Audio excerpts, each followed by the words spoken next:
ಎಲ್ಲರಿಗೂ ನಮಸ್ಕಾರ. ನನ್ನ ಹೆಸರು ಭರತ್. ನಾನು 8ನೇ ತರಗತಿಯಲ್ಲಿ ಓದುತ್ತಿದ್ದೇನೆ, ಸರ್ಕಾರಿ ಪ್ರೌಢಶಾಲೆ ಕೂಕರಹಳ್ಳಿ. ನಾನು ನಿಮಗೆ ಇವತ್ತು ತಿಳಿಸುತ್ತಿರುವ ವಿಷಯವೇನೆಂದರೆ ಕೋಡಿಂಗ್ ಡಿಕೋಡಿಂಗ್ ಅಂತ.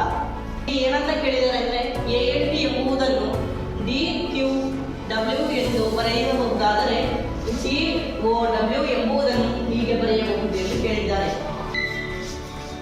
ಈಗ A ಇಂದ D ಗೆ ಎಷ್ಟು ಗ್ಯಾಪ್ ಇದೆ ಎಂದು ತಿಳಿದುಕೊಳ್ಳಬೇಕು. D ಗೆ 3 ಇದೆ, ಹಿಂಗೆ ಹೇಳ್ಬೇಕು. 1 2 3 ಪ್ಲಸ್ 3.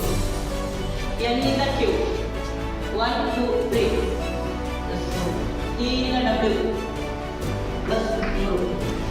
ಹಾಗಾದರೆ COW ಅನ್ನು ಹೇಗೆ ಬರೆಯಬಹುದು? ಇಲ್ಲಿ ಏನು ಬಂದಿರುತ್ತೆ ಅದನ್ನೇ ಬರ್ಕೊಬೇಕು.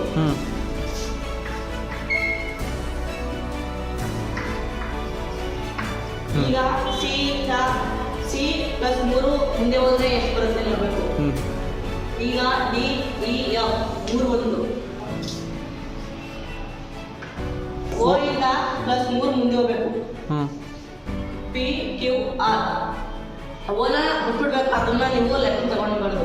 ಹಾಗಾಗಿ ಆನ್ಸರು R. Answer R. ಈಗ W ಇಂದ ಪ್ಲಸ್ 3 ಮುಂದೆ ಹೋಗ್ಬೇಕು.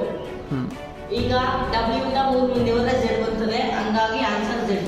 So total answer COW